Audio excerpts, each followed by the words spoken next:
Good morning. Good morning. Good morning.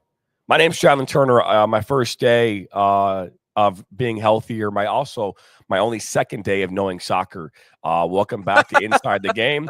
That's Nathan Wangler, and we're live on the National Soccer Network. And yes, I've only been around soccer for about 5 minutes, and I figured I would start the show.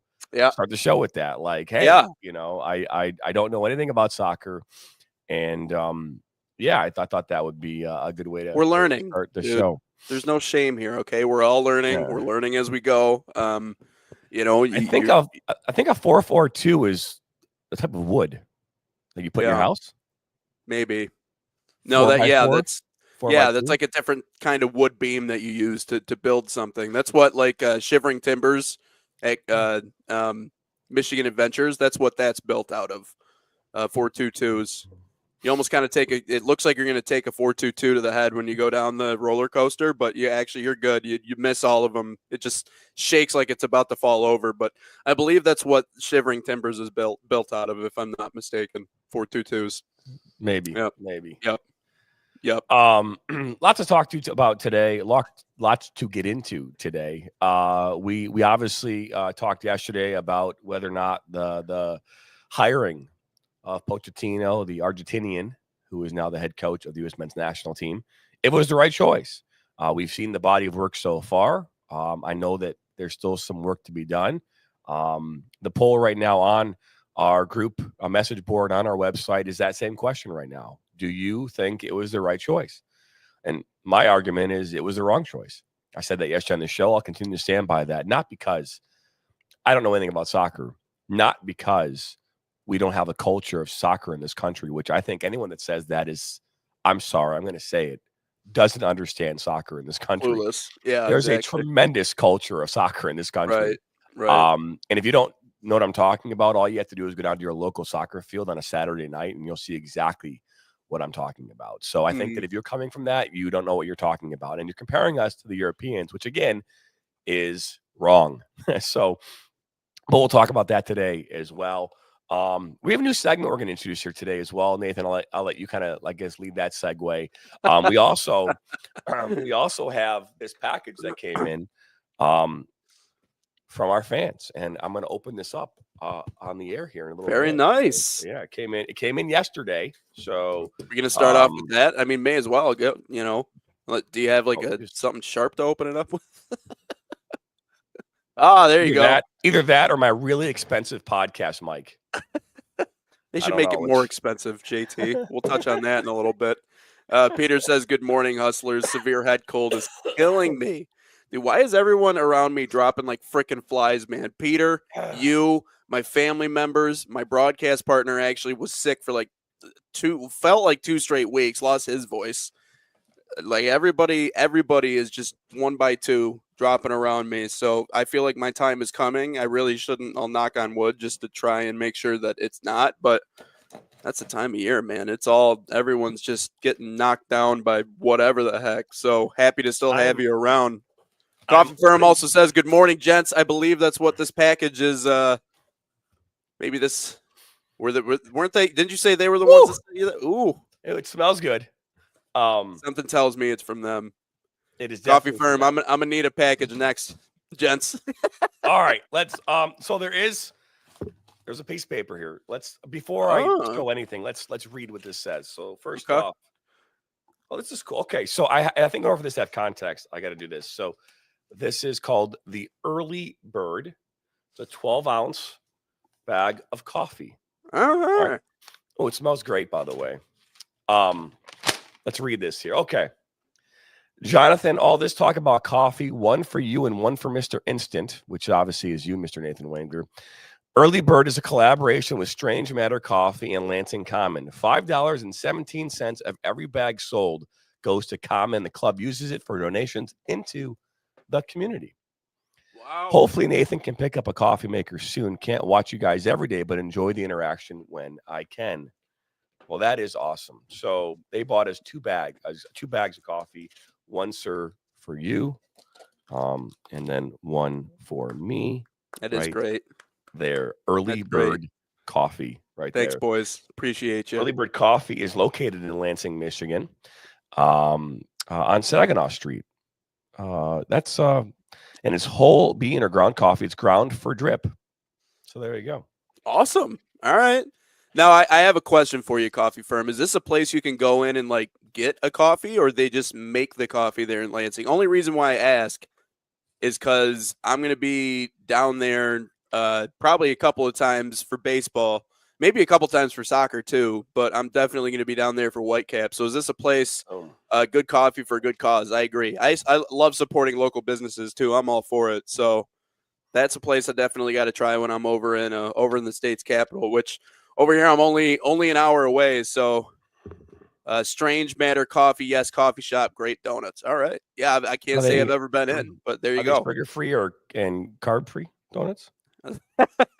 Do they have You know what's funny? You say that. We actually here in Grand Rapids, we have a place by us that has vegan donuts, which honestly is really freaking good.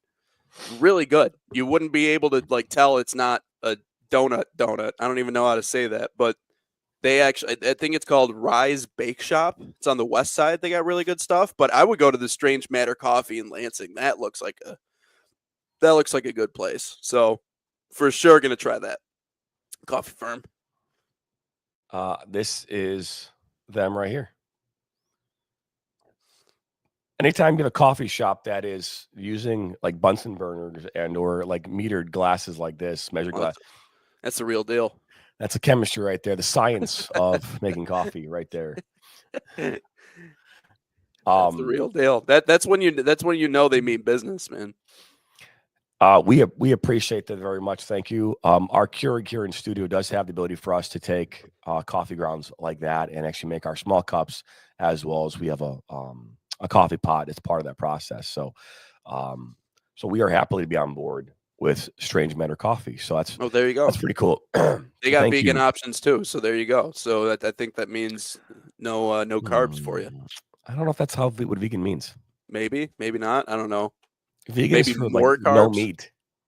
Yeah, no well, meat. Vegan is no meat, but maybe it doesn't have that stuff either. I don't know. I'm just trying to give you give you some help here, but you know. Yeah. I will say but before we dive into our segment, I will say the best coffee there is the stuff you don't have to add anything to. If you can just make the coffee straight up and drink it just like that, that's the best kind around. So that's the good stuff right there. I will say. I think before we get into this segment, I think it's right. I need to preface this with the following. One is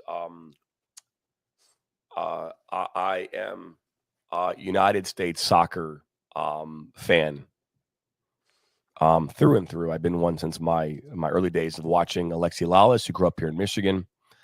So I can tell you that I am a huge fan of U.S. men's national team soccer, even though I didn't play it, coach it, referee it either, or broadcasted it for over 2,000 games. None of those things give me any opinion whatsoever. Right. On the game of soccer. But Nathan, I want to introduce this new segment that we decided that we're going to create here. Go ahead. What's it called? I'm sure a lot of people have seen this. Everyone Hates Chris. It's a TV show. I grew up watching it. It's been around for a while. I figured today on NSN for episode 71, we could introduce a new segment. And it's called Everyone Hates JT. Everyone hates Jonathan. It's called Everyone Hates Jonathan. Okay, so we got a couple of entries here. We actually got a lot of good entries. So everyone, thanks for chipping in your comments. Again, subscribe to the show weekdays 9 to 10 a.m. Stop by, tell us why Jonathan sucks, why he doesn't know anything about the game of soccer, and why we shouldn't be on air. Frankly, this equipment should be more expensive. So. Because everybody and their brother has a podcast, so and we're just so Everyone Hates Jonathan. I'm going to read off a couple of entries here that we got yesterday. Again, a lot of really good stuff. First entry comes from Nathan. Nathan says, quote, "Podcast equipment should be more expensive," end quote. So, So yeah, I mean Nathan clearly thinks that we don't that you don't know what you're talking about. That it should be more expensive. So so stop getting the discount stuff. Get the good stuff, and then maybe you'll know what you're talking about, JT. Yeah, I mean, I can't speak for yours, but your Audio Technica headset is at least $200 for the headset itself. Yeah. My webcam alone was $300. This whole setup here is another $400 combined. Now I'm right now not using my Shure SSM7B. This is a $600 microphone. I don't use this one because one, it's really heavy, and this thing will just bend this thing down. I have another microphone arm, and but I don't use that one either. That one was $299. So I don't. Money is not, Yeah. Whatever. Yeah. Yep. Yeah. And my laptop is, I just had to get a new one. So, but anyways, our next submission, and Everybody Hates Jonathan, quote, comes from M Red on TikTok. Says, quote, "We will never win a World Cup with him as our coach, ? Unquote. Fam, what clickbait nonsense is this? We aren't sniffing a semifinal. Stop it with this. Stop it with this nonsense." So that one comes from N Red. There you see on the right side of your screen. So that's another submission into. So we have no chance of ever sniffing a semifinal ever. So we should give up on that dream. Next submission comes from Steel Knot. Goes, "I see the American exceptionalism that has infected our country seeped into soccer too. We have no culture for soccer. Our culture is mostly wealthy kids that are soft." End quote. So that is pretty straight up. I mean, he just got right into it. Did not pull any punches. So I respect it. CFO also has a submission in here. He goes, quote, "He doesn't know our culture, ? The U.S. doesn't have a soccer culture. It literally does not exist." End quote. You also got another one in there that says we don't have a culture. That one got a couple of likes. I like Grant's the best, though, to be fair. I think Grant's was the best. Yeah, Grant is our last submission. This guy knows absolutely jack squat about soccer. This is the dumbest take ever. End quote. So again, thank you everybody for chipping in on your comments. And yeah, that's why everybody hates JT. Apparently, that's why everybody hates JT. So feel free to come back.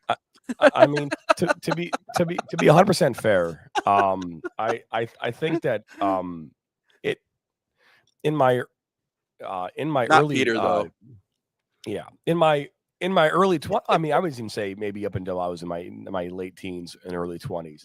I had this thing about me that when people first saw me or met me, they kind of thought I was an asshole. It was not an intentional thing. I think it's just because I had this what was it? This competitive, cocky, wasn't humbled yet kind of personality, and that rubbed people the wrong way. Once they got to know me, they realized I wasn't some asshole. I was just a guy that, like a lot of young men, thought highly of themselves, and there was nothing that anyone was going to say or do that was going to really change that. And I had to go through some growing pains as a young adult to kind of be, put back into my place. And I've even talked about that, on this show, about some of the things I went through as a referee and as a player, and as a coach, that humbled me in a lot of different ways. And the one thing I've learned in my lifetime is that there's nothing you can do to please everyone in their thoughts. They clearly don't know me, and that's fine. If you watch this show yesterday for the first time and you've never seen our show, you have no idea. And if you watch it just for that 45-second or 60-second clip, then of course you're going to think I'm, we're talking and we're trying to get you to just watch and clickbait, whatever you want to call it. But yep. I can assure you that I have a vast wealth of knowledge when it comes to soccer, at all different levels. And I would argue that against a lot of other people out there who are in the media, have a vast, different knowledge than most in this environment. So I've never played for the U.S. men's national team. I've never been behind the scenes in that. Did I try out for ODP like a lot of players did? Certainly did. Didn't really go far with that, but doesn't mean that I can't see what I see and can't say what I feel needs to be said. With that being said, I do know something about soccer. I do know this because not a month ago, we had this exact same conversation about Pochettino. We talked on the air about how a domestic coach is what this U.S. men's national team needs. And it was Bruce Arena. I would say someone who has astute, knowledge of the U.S. men's national team, being a former coach of said team, also acknowledged the same thing not 3 days ago on another podcast. So all I'm saying is that go watch that podcast if you don't believe me. And if you think that he doesn't know jack shit about soccer, then there's nothing I can do for anybody. Right. Right. Right. And so, that's first and foremost. As far as the inexpensive podcast thing, guys, my voice is shot right now. I was sick the last 2 days. Clearly, I'm still sick. And so my voice sounds like ass. It does. It doesn't normally sound like ass. It sounds softer, maybe better. It's a little scratchy. So if you think my voice is the reason why my podcast equipment sounds like shit, it is. But I am wearing my $300 Beats today instead of my $300 AirPods, just to maybe heighten the experience for those at home who think our podcast equipment isn't cutting edge enough for them. But and someone might say, well, why do you even care? To be fair, I don't really give a shit what anybody else thinks about me. You can like me, you can hate me, you can whatever, but thank you for watching. Yeah. Yep, there you go. Yep. Who's oh man, now you're gonna make me pull this one out. Who's the bowler who had that quote? Hold on, this is a quick Google search right here. Hate me or love me, you watch. That's all you could do. Pete Weber, that's who that was. Very legendary bowler. Hate me or love me, you just watch. That's all you could do. So you could also pull out the old Floyd Mayweather. Write good articles, bad articles. I don't care. Just keep writing. Just keep keeping my name in it. So there is some level to that. There is some importance to that. Listen, this is a job in the media. People are always going to chime in and say you're an idiot. You have no idea what you're talking about. We see that at the highest levels. We say that all the time. It is what it is. And you're right. If you just watch that one segment, then you might think that and you might not ever come back again. It is what it is. But if you actually watch the full body of work on our show, you realize exactly what we're trying to accomplish here. And a lot of it has nothing to do with sharing our opinion on the U.S. men's national team, but that's part of it. We're inside the game. So we're going to give you our opinion on inside the game. So no, that's just trolls. And honestly, if people don't hate on the work that you're doing, then you're not doing much. Like, that's why I was genuinely excited when I saw those comments pouring in yesterday. I'm like, sick. I'm like, we're getting hate on our show. That's great. That's perfect. That's right. That's right in our wheelhouse. It's right where we need to be. People are paying attention. That's a good thing. That's not a bad thing. So yeah, to your extent, like, even if you comment on our post, that's going to help feed it to the algorithm even more. So thank you from us to you also for commenting on what we had to say. And that's why I want to say this with as much respect to the viewer who's tuning into this. Right. But I would argue that the average soccer fan is probably, when it comes to the sport itself, probably less intelligent at the actual sport than other sports that we are fans would probably be, watching. Right. And what I mean by that is that we enjoy soccer. The average soccer fan enjoys soccer probably for a very different reason as to why they enjoy a football game. Mm-hmm. Right. I think that is crystal clear to me. Mm-hmm. Okay. There is something about a soccer culture and an environment that, again, kind of breeds this like collectiveness and this camaraderie that I don't think you're going to get at a football game. Mm-hmm. I'm not saying you can't. I'm just saying that football teams, baseball teams, hockey teams, basketball teams, they don't have this quote unquote supporters group, right? They have a fan base, but these supporters groups, they are all about building up the team so that these people can come together and literally be a family, right? Yeah. And do things collectively. I'm not saying that doesn't happen in football, but not to the extent it happens in actual soccer. Soccer is very unique in that way. Right. And I think that these supporter groups, while they are great, also do a disservice, I think, to the sport, because I don't know if they're spending enough time talking about the game of soccer and understanding the complexities of soccer so that the fan actually knows what the hell is going on, right? Because look at the supporters group here in Northern Guard, right? They yell at the top of their lungs about being unified and being this unbelievable organization about allowing and accepting everybody. But if you ever go to one of their games, if you're not on their side, for 90 minutes, they are the worst supporters group on the planet. And then at the end of it, they're like, come back in. Let's all come together. Kumbaya. I mean, they will fight to the death to support their causes. But for those 90 minutes, look out. You know what I mean? Like, look out. And I don't know how many people in the supporters group actually really understand the game of soccer.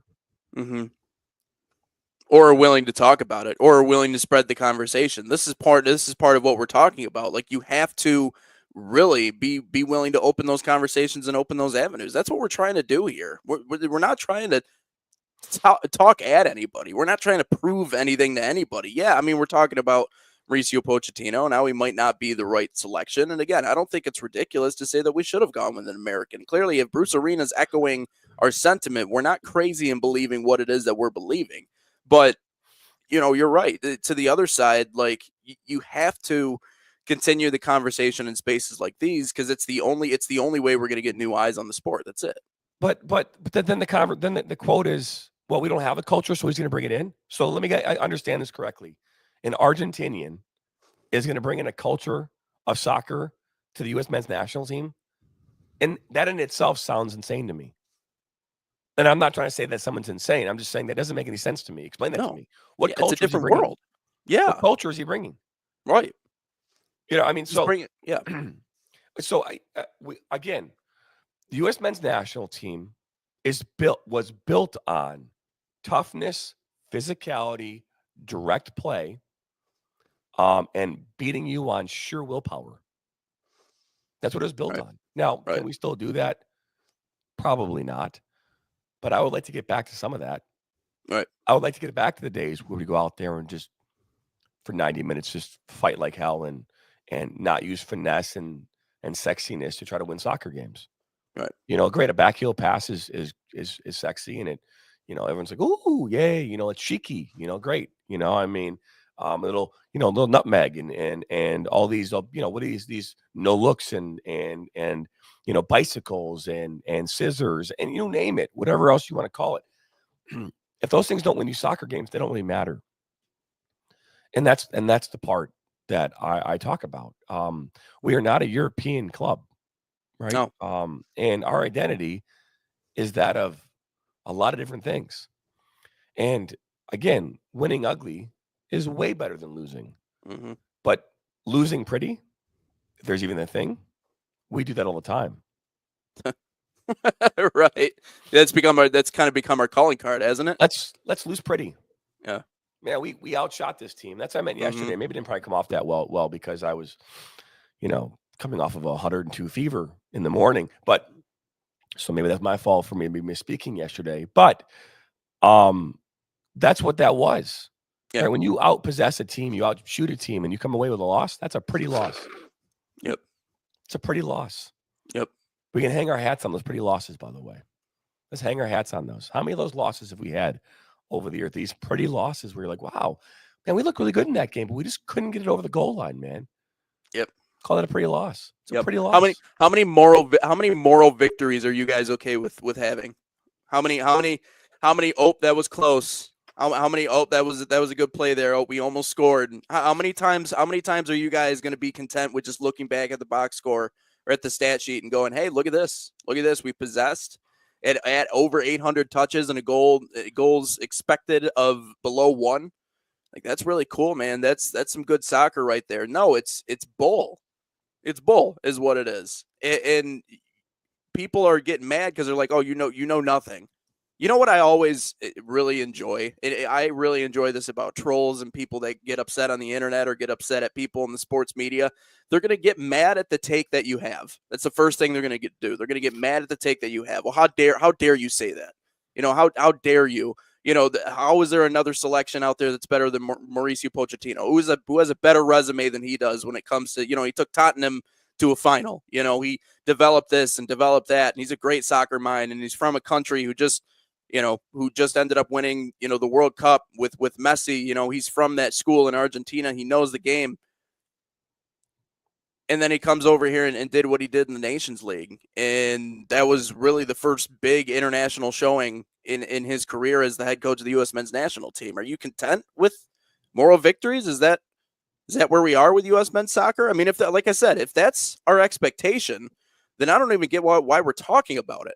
If we're just expecting to we'll just go out there and, probably not make it out of the group round, we'll play technical and we'll look pretty and then we'll just get bounced. If that's the expectation, and again, I don't know what it is that we talk about on a daily basis. Why even bring it up?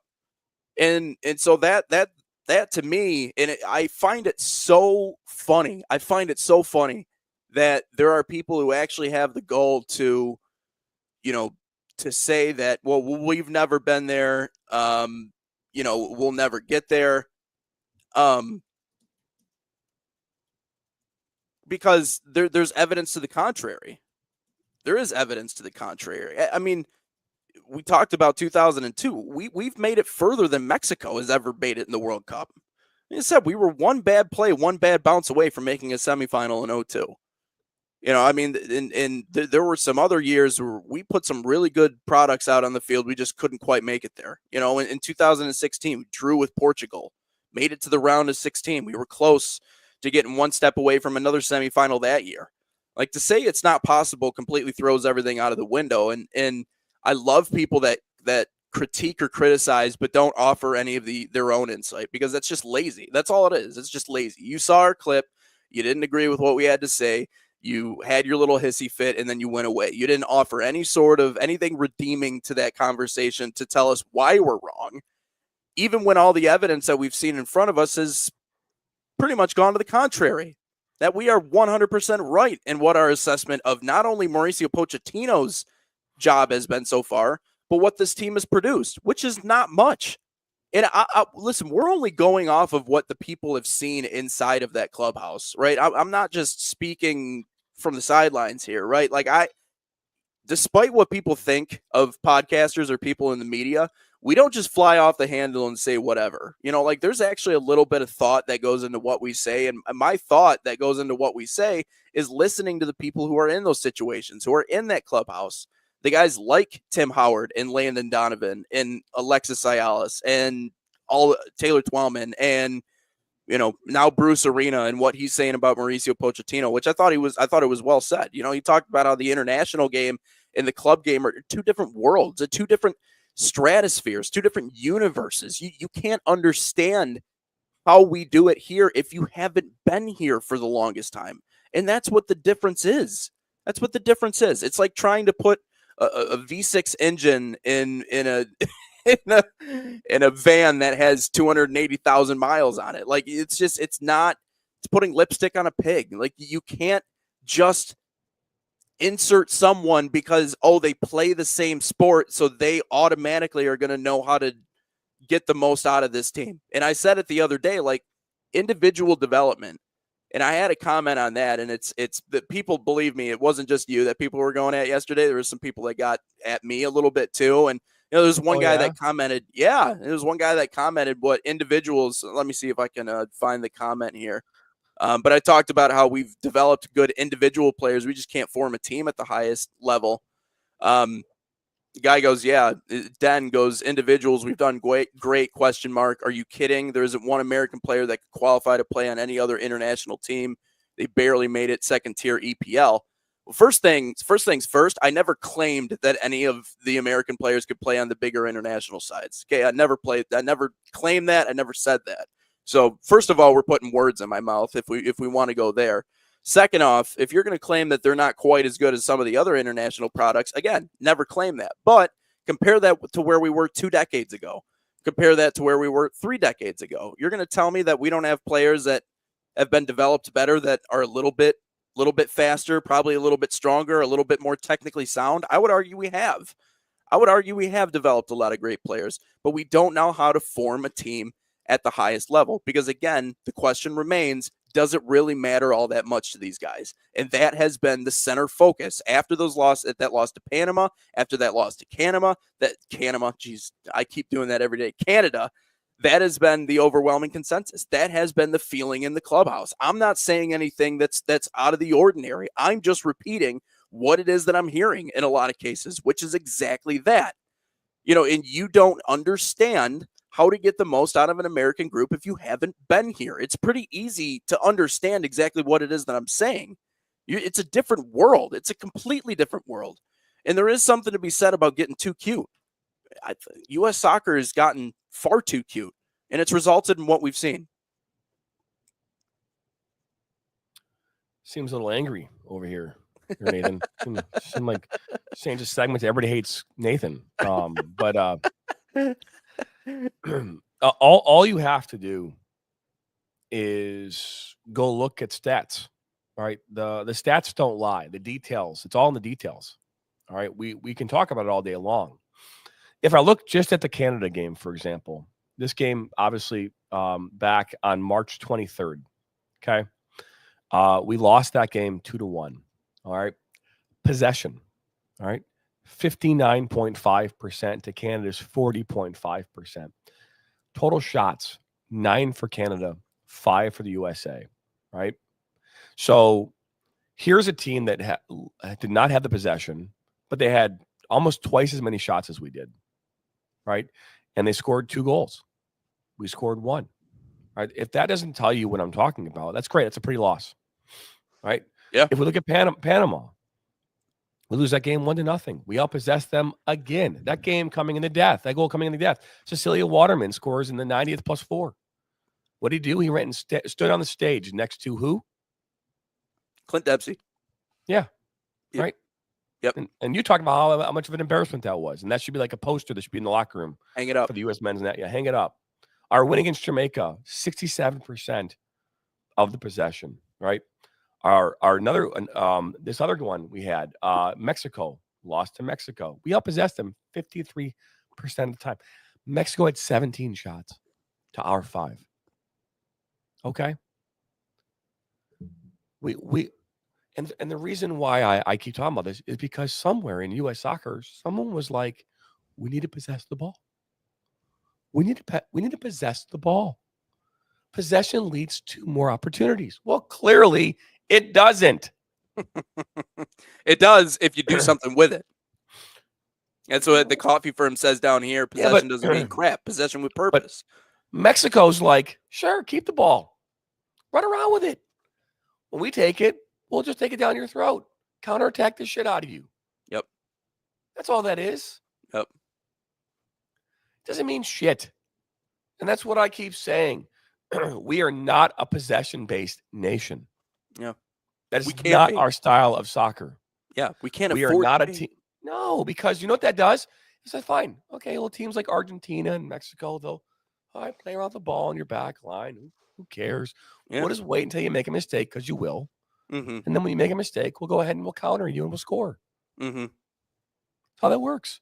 Easy as that. Yeah, most goals are scored in transition in soccer. Most, if not all of them. Mm-hmm. I'm not sure the statistics, but it's a lot. And it's something that we talked about a lot as a coach when I coach my players. Like it's the transitional moment is when soccer is won and lost. Mm-hmm. Right?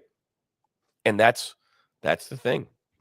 Compare corners. It's in meaningless stats. I always look to which team is forcing corners. Yeah, or kicking the ball. Yeah, you have 12 corners. Forcing opportunities. Yeah, forcing opportunities, and that's the whole thing that we circle back on. Like it and even watching those 2 games, this is the most, I think, 2 of the most frustrating games I've ever watched on the international side, and it's interesting because even in my short time working with you guys, I've been watching the international team my whole life. Like that's one level of ball that I've always kept up with. Am I always the most informed on the the Premier League or the Champions League or Bundesliga or Serie A? No, I'm not. I'm not really. Sorry, guys, I'm not from there, right? But herein lies the issue: is that I'm not from there. So why exactly would I be all that horribly invested in what's going on over there? I don't see a whole lot of want or need to it. Because again, it's a different world. It's not here, and that's arrogant. Maybe people look at that and they go, well, that's the whole American thing. You can't pay attention to anything outside of what's going on in front of you. But no, I'm just telling you, like, this is a different world. Like, I don't think people realize that the United States itself is it's its own country, sure, but it's like multiple countries wrapped into one. We call them 50 states over here, but I promise you, if you go to Louisiana and then you come to Grand Rapids, Michigan, or Detroit, Michigan, you're going to be like, these are two different countries. They're not the same. It's not the same place. But that leads to the complexity of what we see in the soccer world, which is it's far, far different than anything you see anywhere else over the world. And it has to be treated like that. And that's the biggest thing for me. Is the best experience in life the best teacher in life is experience. And that's why when someone comes along and they're like, well, JT knows nothing about soccer. It's like, well, we know that's bull jive, if you will, because it's very clear. It's very clear based on experience where you stand in the soccer world. You've reffed, you've coached, you've broadcasted, you've been around and inside the game your entire life. The experience teaches you that. So we know that that's not true. But the reason why experience is important is because you've had experience in the American game. You've had experience here. You know what it looks like. You know what it looks like. You know what it feels like. You've been in the big empty stadiums for club games. You've also been to stadiums that fill up for certain games at Detroit City FC. Just the way the game moves and everything that's involved in it, you understand it intrinsically. You understand it well. Why would you ever want to put someone in a leadership position that just doesn't understand everything, all the complexities that go into that? Well, and there's a reason why teams like Lansing Common, for example, are like, I would say, the anomaly in the overall, like, looking at the whole soccer pyramid, right? And I say that not to be like disingenuous to amateur soccer and the space in amateur soccer, but Lansing Common has created an environment that is conducive to a family and community, right? They have created this thing where from the moment you walk into it, you want to stick around, right? And the part that brings everybody together is the soccer. But once the soccer is done, they still want to be around each other, right?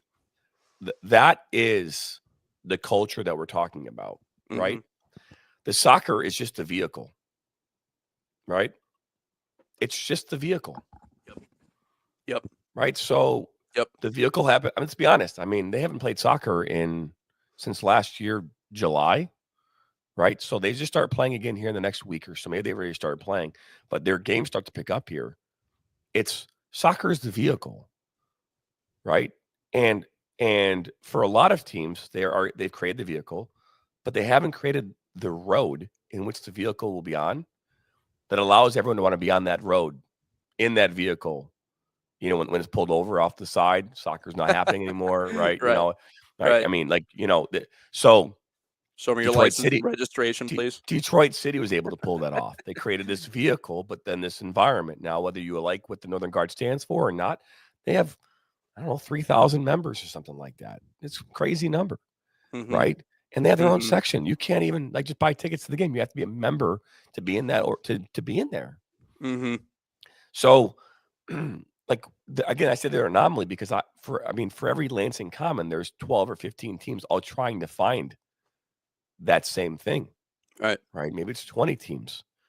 If I looked at the Midwest Premier League as a whole in this area, I think there's 20 teams now. Right? There's an East and there's a West, whatever it might be. I can't think of another team in that league that has 700 fans coming to games and that has a supporter group that's willing to travel as much as they do. Now, granted, I'm sure Lansing Common and Coffee Firm probably know that, but nobody else has that. So why is that? Right? See, Lansing Common is a community organization that just happens to run a soccer team. Yeah. Again, soccer's the vehicle. Yeah. Right? It's just they all get in the vehicle. They all get in the car. Get them to their destination, and then they hang out. That's what they do. And that's a great thing about it. Yeah. Right? And if the argument here is that, well, it's not on the same level as in terms of community push and community pull and popularity. It's not on the same level as football, American football. It's not on the same level as basketball. Okay, we get it. We get it. You don't have to drive that point down our throats anymore. Like people that continue to come back and make that point. The truth is it's tired. It's unoriginal. We've heard it. Okay, we understand. We get it. Okay, like the fact is basketball has been so deeply ingrained into our society for a long, long time. You got to think the man that invented the game is from Canada. He invented it here in the United States. Right. I'll also say this: football itself was born from a combination of soccer and rugby. That's where we got that sport from. Believe it or not, like the earliest forms of American football as we see it were more like soccer. But, like there were tendencies and there were stuff, and schools were actually playing soccer. They were playing soccer first. And then this other sport came along, and then, Yale and Princeton introduced this new concept, and then it became rugby football, and then rugby football became football. If we're going to argue that it's never going to be on the same level as those sports, so therefore it doesn't have a culture, then once again, then I guess we're never going to get there. Then we may as well just give up on it altogether. That's like, we know that that's the point. But our point I would argue that football doesn't have a culture, though. I would argue that basketball and baseball don't have a culture. They just happen to have people who love the sport and the fans. That's what it is. Yeah, exactly. Yeah, I don't think there's a culture at all in football and basketball. What's the culture? You show up on game day and you just what do you watch it with a beer? They watch it, that they buy jerseys, that they buy merch, that they come out to. I would say if they all love it together, then that would make it a culture. I mean, it's a communal experience. I mean, look at LCA tonight. I mean, the way that place is like that's but that's again, reviving a dead culture. If you watch a soccer team that is struggling, I'm not talking about MLS, okay? Because I think MLS they're bandwagon fans, most of them. Okay, I don't mean that to be disingenuous, but the same thing's true with other sports as well. Your major professional sports in this country, your team isn't playing well, no one shows up. Okay, they're not going to invest money in it, right? Detroit Lions were losing for decades, and people showed up to those games. It was insane to me. So I would argue that there are certain, fans that they don't care. They're going to always show up. That's all culture based. There's a pride level there. I think it's pride, and there's admiration. There's a lot of other things that go into that. But if you look at maybe USL Championship and below, right? I actually do believe that a soccer team that's struggling, their fans are still going to show up, right? Yeah. But the Pistons, their stadium was empty for like 17 years. They had the streak of the most sold out games, like 200 and some games consecutively back in the the early 2000s to 2006. Right. I mean, I remember going to those games, watching sellout crowds. Oh, this is sellout. Was at the Palace too, which I'm sure was easier to sell out than LCA. But Michael drops in this: MLB was America's pastime, but over time, NFL has become king of the nation's sports landscape. That's true, 100% true. Things change over time. Soccer's future is bright, and the United States just needs to pay its dues, and that's exactly it. And frankly, I think to the people that try to tear it down, I'm just going to be honest here. To the people that try to tear it down and say we don't have a culture, the people that aren't involved in the game, they don't play the game, they don't coach the game, they don't watch the game, they don't broadcast the game. Anybody that says that is not involved in it. Because you're right, JT. It takes. I'll give you the playbook here if you want to go see what the soccer culture in the United States is. Right, find your local park, find a summer evening. Okay, 6, 7 o'clock, as long as there's an open field. Go down there, and there's probably going to be a soccer game being played and about 1,000 people around playing it, right? So there you go, right then and there. All of those people are invested not only in following the game, but they're also going out and playing the game. We have a park called Riverside, not too far from where we are here in Grand Rapids. Every time I drive by that place during the summer, there are about 2 or 3 soccer games going on simultaneously. Leagues, people out there playing, families having a good old time. Just because it's not the billion-dollar industry here in America that the other sports are. does not mean that there's not a pull, does not mean that there's not a draw, does not mean that there isn't some level of popularity or that people aren't going out and playing the game. It's that we maybe just don't have the system in place right now to get the most out of it. And that to that point, and to the people, again, who might be watching this for the first time or just saw that clip and went, oh, these guys have no idea what they're talking about. We've been very critical of the system here in America and what it's produced. We've been very critical of how we think that they should change up a lot of what they're doing. And sometimes the best opportunities in this game are provided to the people who can afford it. We've said those things. We've said all of those things. We're not saying you guys are wrong. I know a lot of you are like, well, it's a pay for play model and all this other. We know. Like I'm not going to sit here and deny any of that stuff.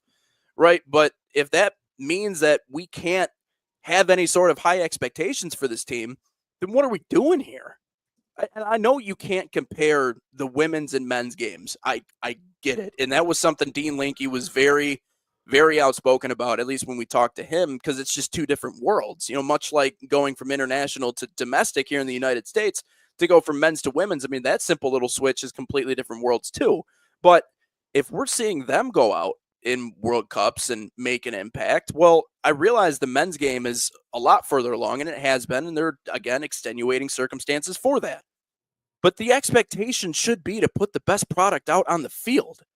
If that's not the expectation, I don't know the purpose. But again, back to your point, to say that there's no culture is wrong. To say that the system's in place to get the most out of that, talent-wise, team-wise, whatever you look at it, that is also not in place. It's just not there. And so we're we've been critical of that. I'm just saying. Well, and that's why I say, if you look at the teams that have had the most success, if I look at it and teams that have had success, all right, and if I looked at, and I know we can say high school is not the same, but you look at college as well, high school, college, and professional, those teams, if you would ask those players, they were like, I want to play with that player. I want to be on that team, right? There was this component, an intangible component of togetherness, cohesiveness, and everybody respecting each other. Those are the common core reasons for success as a team. I would love to go back and hear any team that's won a championship over the last 30 years that someone didn't say this team was special. Okay? Okay. So, and think about this. In the Super Bowl, right? You go and win the Super Bowl. You're with your team for, I don't know, 8 months, right? You're like starting mini camp in like what, May, June, and you're with your team from that time, from June until like February, right? So however many months that is, 8 months, right? You're going to tell me that that team isn't close-knit, tight, bound together, right? Of course they are, right? They're in it for everything, right? And then you've got with baseball, they're together for like forever. I don't think they ever take time off. I mean, I think if they're not on the field together, they all go to the vacation together. I mean, they're always together. Right? And baseball is not and baseball's not one of those sports either where you can say, well, we all have to play really well as a team. No, you have to have individuals who fit into the team component. Like baseball is one of those sports where, everyone has to play well, but a lot of pieces to the puzzle. But one guy plays bad, the team isn't necessarily going to suffer. So, but anyways, different thing. Hockey, same thing, right? Now look at the international game, right? You come together for a 30-day camp, 2-week camp, and you go play some friendlies, stay together for like 30 days, and then you go back to whatever. And then 4 months go by, and then you do it again. You're not together long enough. All right. You're not together long enough. And that is the one thing that we would need. And I said this to you. I said this, I think, before. If I didn't say it yesterday, I've said before, is that if we want the U.S. men's national team to be successful, we have to start doing things differently. Yeah. And different means these guys have all got to be put together like 24 hours a day, 7 days a week for like 6 months. Yep. If you took this team with all of its players that we currently have right now and said, hey, U.S. Soccer will pay your salaries for the team that you're supposed to be playing with right now, and you play and train with us every day for the next 9 months, and we'll train and play games every day for the next 9 months, I would get behind that team winning a World Cup. Yeah. Right? I would. And I would bet you that anyone that knows anything about team camaraderie and cohesiveness and all that would be like, oh, shit, Like that would be a huge difference maker in what we do. Yeah, your MLS teams, your EPL teams where we're, backups of a backup, they're going to miss you. But loan them to the United States men's national team for 9 months. Yeah. Let's go all play together. Let's all go Right. train to the same place, train in different environments, but all together, all eating, sleeping, playing games together. Mm-hmm. Tell me that doesn't lead to us making a much deeper World Cup run than we've ever made before because you're together. There's something to be said about that. The only way we will ever have an opportunity of getting there, the only way we'll ever have an opportunity of putting ourselves in a position to win is if there is a full group, not only effort, but a dedication and a discussion around we're going to do everything within our power to come together to do this thing. There has to be that push. It can't just be we're coming together to train for this. It can't just be, well, I'm just doing this, for namesake and resume. I get to play on Team USA. Woo, great for me. I get to play on the international side. It's a great honor. Yeah, it is a great honor. But we need, in order to get there has to be a concentrated, not only effort, but a discussion around we don't just want to go out and win. We're going to all come together and do everything that we can to go out and dominate the field. That has to be. We can't do this half in, half out, talented group of guys and a really technically savvy coach. So we're going to go, out technical everybody. No, it's not possible. Michael says club contracts would be a massive hurdle to achieve 8-9 month training period. It is. And that's the business side of this. But my question back to Michael is, am I wrong? No, you're not wrong. I don't think. I want to ask that. Am I wrong? No. Am I? And I ask this question sincerely. If we did that, wouldn't that give us a leg up? Yeah. I'm curious. So Coffee Firm's actually giving you a little pushback here. They did that in the old NASL, quote, Team America, and it didn't do well. Plus, I don't think you could get the big name stars to leave Europe for 9 months. I mean, that's what we're dealing with. It'd be one thing if they were all playing in the MLS. I guess they're all playing together or around each other or training in the same environments. They'll see each other. I guess that would change a lot. But yeah, how do you get them to leave for that amount of time? I mean, how do you? I'm sure that they'd be willing to pick up the bill to pay them, but it's also where to get the money to do that. There's a lot of technical. I'm not saying you're wrong. Here's the important thing is to notice that I'm not saying you're wrong, but is it based in reality? As Michael says, you're not wrong, just not sure it would be a realistic possibility. That's the other side. But here's my thing. This is not we're not going back to Dubai. This isn't being held in France. Yeah. This is in America. Yeah. Why wouldn't we say throw up our hands and say let's do anything we possibly can? Mm-hmm. Right? Why? Right? I mean, I'm looking at this from the standpoint of course there's contracts. Of course there's high-level players doing this and that. But before you're an international player in the EPL, you're an American first. Right? Mm-hmm. So don't you want, I mean, if you're a soccer player growing up, don't you want to be the player that you dreamt of being? Winning a World Cup? Make that a reality? Yeah. Putting pride aside, money aside, and saying, let's go out and win this damn thing. Well, we'll get it done. We'll get over the goal line. Is playing in Europe, as a backup, on your EPL team, is that going to get you there?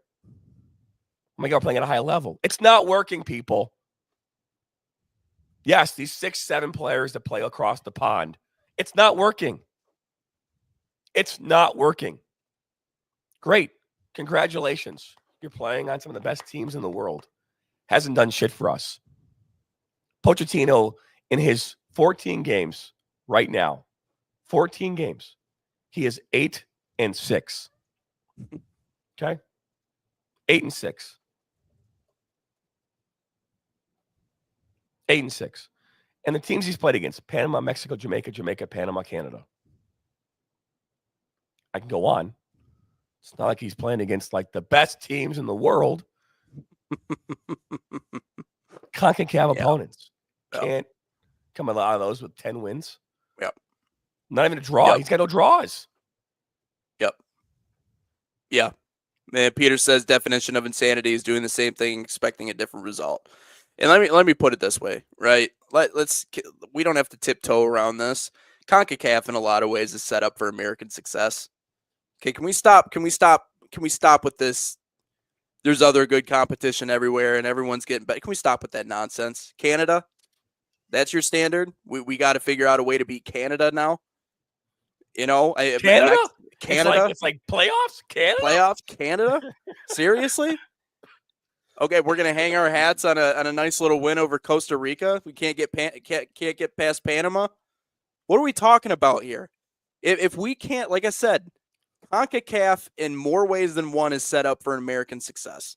It's in one way or the other. I feel like it's kind of our thing to go out and win that game and then look around at everybody and go, see, look at this is what we're talking about. Look, we're doing better. Look at us. We're arriving. For 3 straight years, that felt like the point. It's almost set up, tailor-made for us to go out and win and do well. And we can't even do that. 8-6 since he came on, and I'm supposed to believe that all these people that are jumping into the comment section on social media that tell us we're clueless and don't know anything actually have a point. But what's your point? What are you trying to tell me with that? You can't beat Panama? You can't beat Panama? I mean, we got an 18-year-old from Chicago who went to play on the Panamanian national team, and he's dancing on the graves of the American players because, again, we can't compete with them, apparently. They're just going to play solid defense, hit us on one counterattack in added time, and beat us. So I don't know what the standard is right now, and that's the hard thing with people who are criticizing what we're saying. What is the standard for you guys? What is the standard? If anything, I think the best soccer we've played in the last handful of years has been under Greg Berhalter. I'll be the first to say it.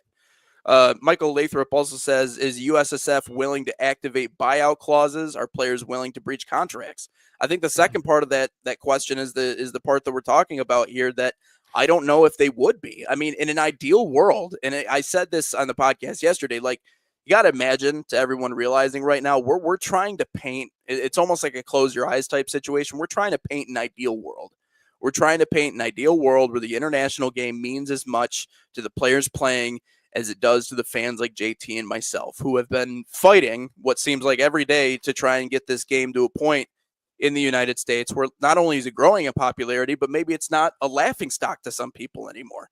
But that has to be the focus of this team as well. Like, you spend, and that's a hard thing is, JT, it's not just Mauricio Pochettino that really doesn't understand the American game. I understand that these players maybe were born here, but maybe there's some of that a little bit too. They've been developed elsewhere.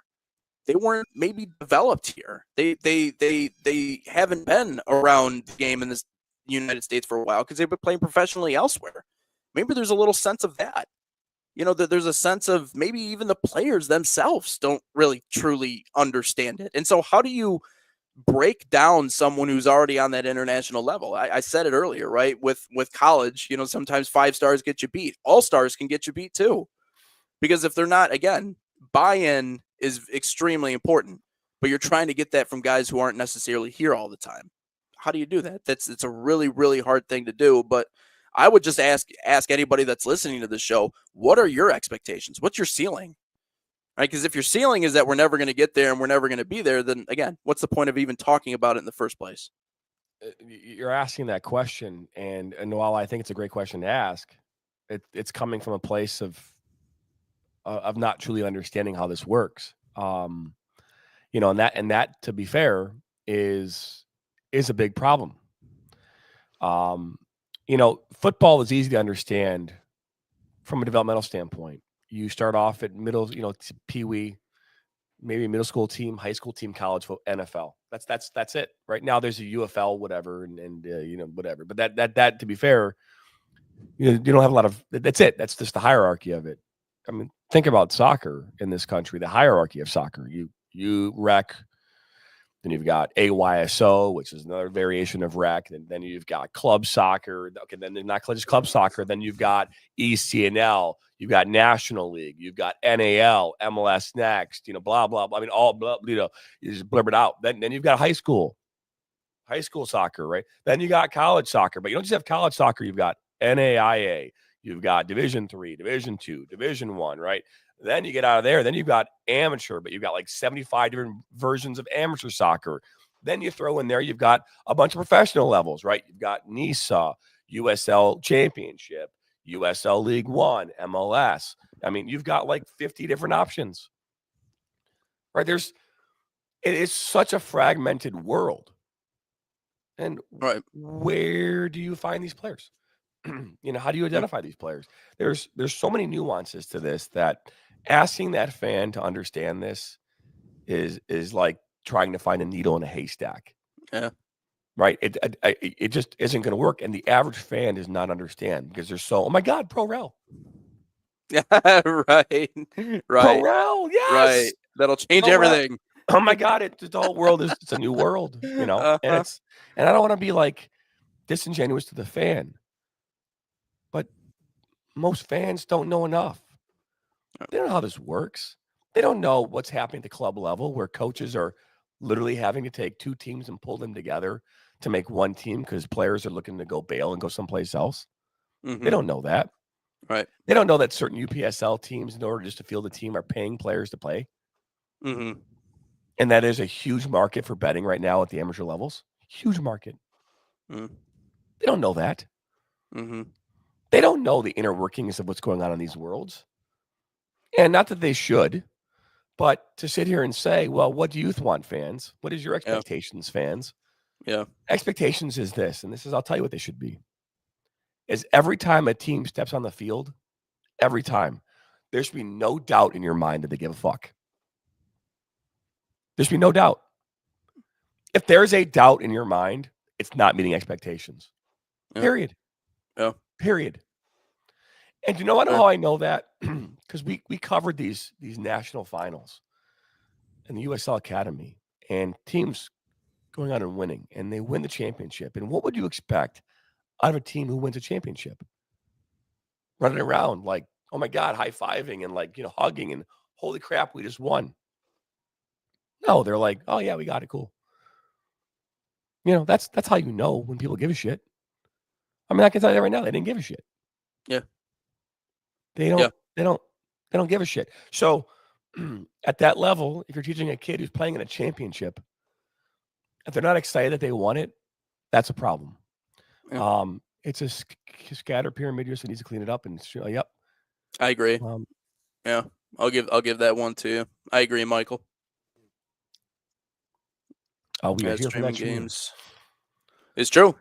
It's true. Yeah, we are. We're trying to showcase that, trying to give a new leg up. I do agree with what Michael said, and I know that we're wrapping up here and we're a little bit overboard, but I mean, I completely agree, Michael. I mean, I think we're all, in a lot of ways, we're all kind of pulling in different directions. And if there was more of a concentrated effort to streamline the whole thing, I think we could create a really good system for bringing up young talent. I think that there are still avenues and opportunities, but it's not streamlined. You're right. So like we said, we've criticized the system. We have done that. So let's not say we don't know anything and that it's just, if we just switch the head coach, all of a sudden everything's going to change and we're going to be a soccer nation. No, that's not the case. Okay. We're just addressing individual issues or things as we see them. But I think you're right, Michael. I think there should be some sort of rearrangement or realignment.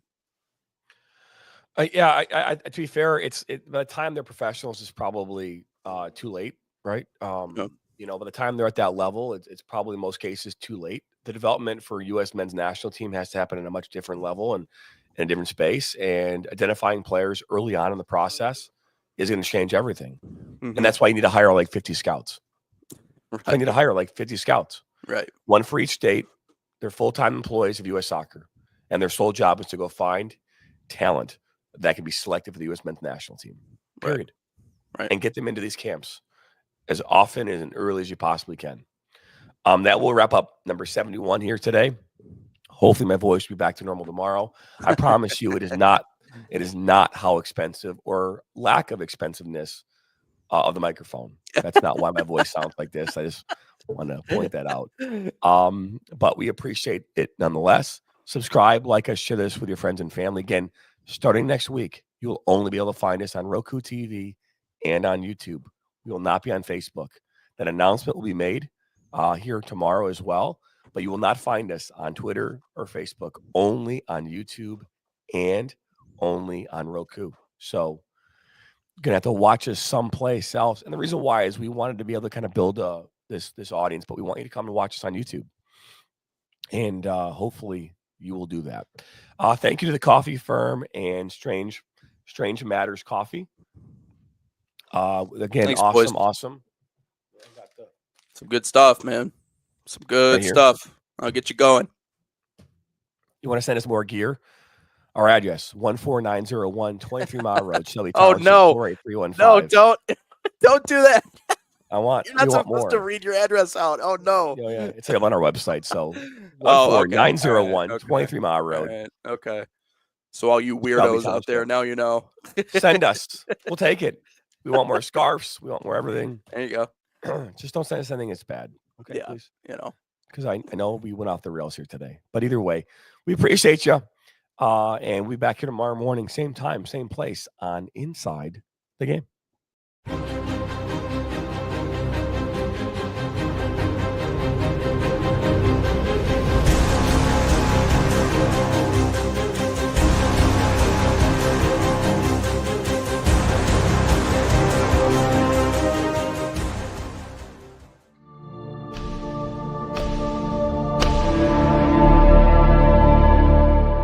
This has been a presentation of the National Soccer Network.